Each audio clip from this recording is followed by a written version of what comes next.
Hello everyone, this is Know-It-All, and I'm back like I said I'd promise with the DPS video. Here, let me put these in from the last one. And I'm going to explain why this build is the way it is. And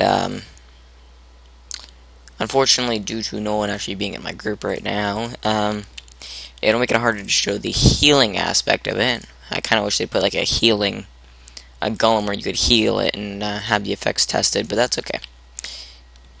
Got your of the Gw2 out in there. Very nice rune. A lot of extra healing. Come over here. Healing power is 1,109. PvP Shaman's Amulet. Of course.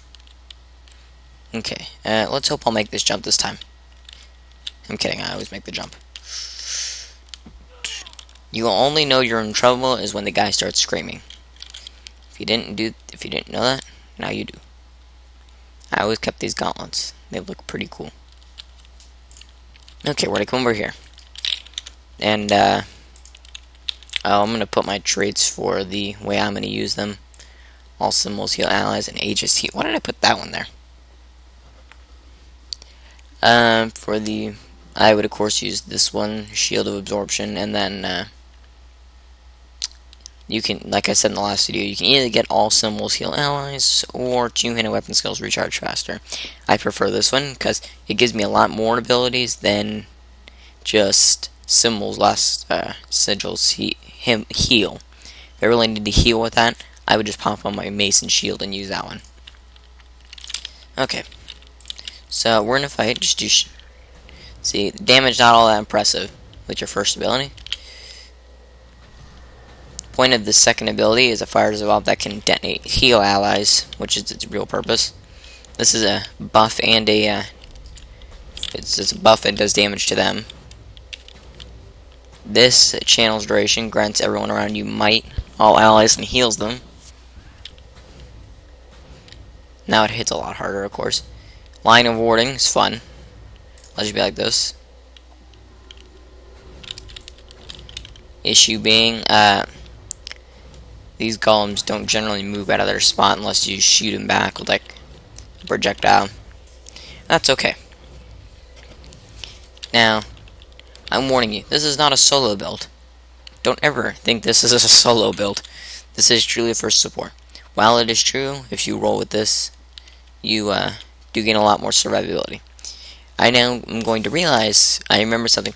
People always argue that you should get 20 points in Valor and get the 20% reduction on your shield abilities, which is right here.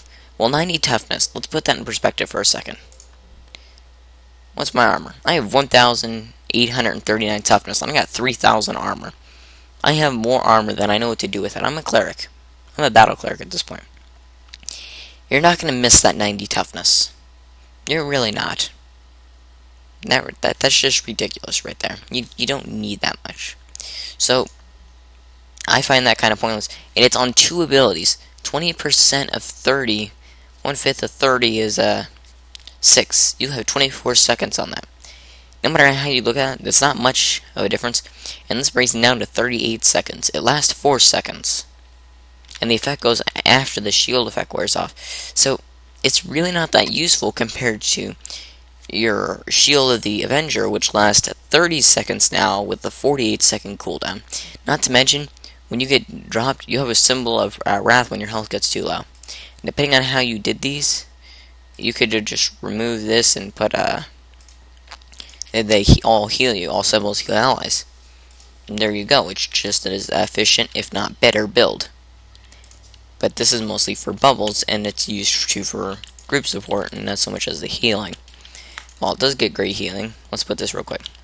1, 2, 3.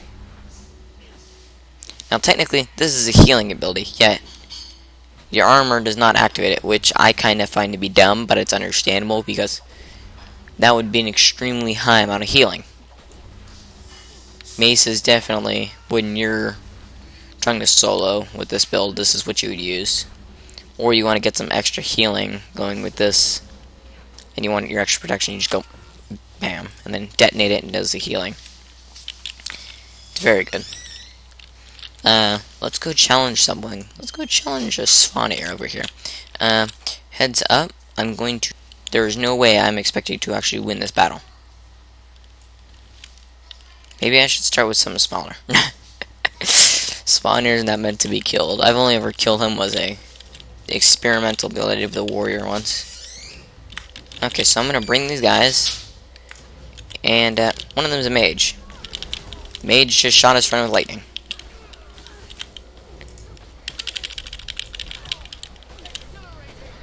In this circumstance, you always use your heal because that's a reflecting ability.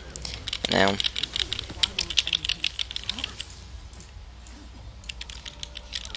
you're wondering, oh no, you're getting beaten up. I'm doing this on purpose.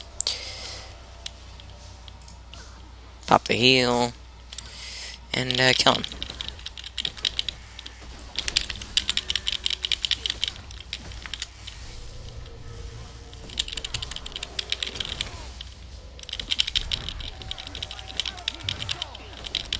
See, the mace, though, doesn't have to worry about this stuff. Regeneration. That was from my armor. And this little circle here. See, look at all the healing I'm getting. They're small heals, but they're constantly giving them to me.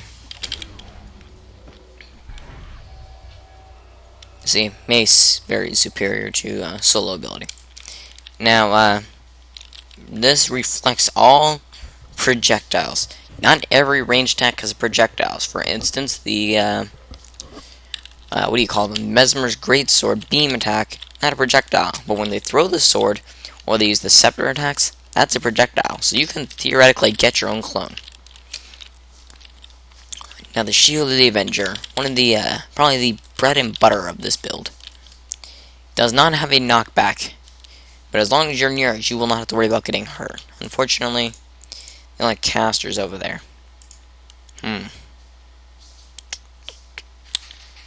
It's not really easy to show this, but oh wait, we'll just show what it does. I remember showing you the numbers that I came up with before I gave it the extra 30 seconds. So all you have to do is attack something, activate the shield. Get the little bubble. It's the same thing as the shield of absorption. This thing's going to stay out for 30 seconds constantly casting the shield. No ranged attacks can hurt you in here, excluding the Mesmer's beam. So you can just sit here pounding on guys, and if they're ranged, they're screwed. Even if the ranged enemy is within the bubble, they still cannot be harmed by it. They still can't hurt you, because the bubble, as long as they're within it, they just won't do anything. They'll just absorb it.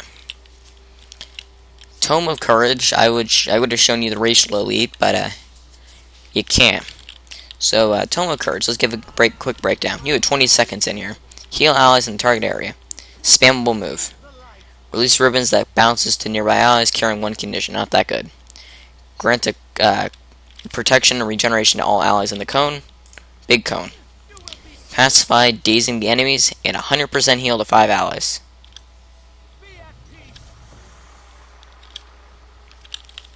Now, it only lasts 20 seconds, which is why I don't like the tome, and it also does not activate some of the effects. They do not activate sigils, and I'm not sure if they even activate the runes. But it's extremely powerful for the 20 seconds that it lasts.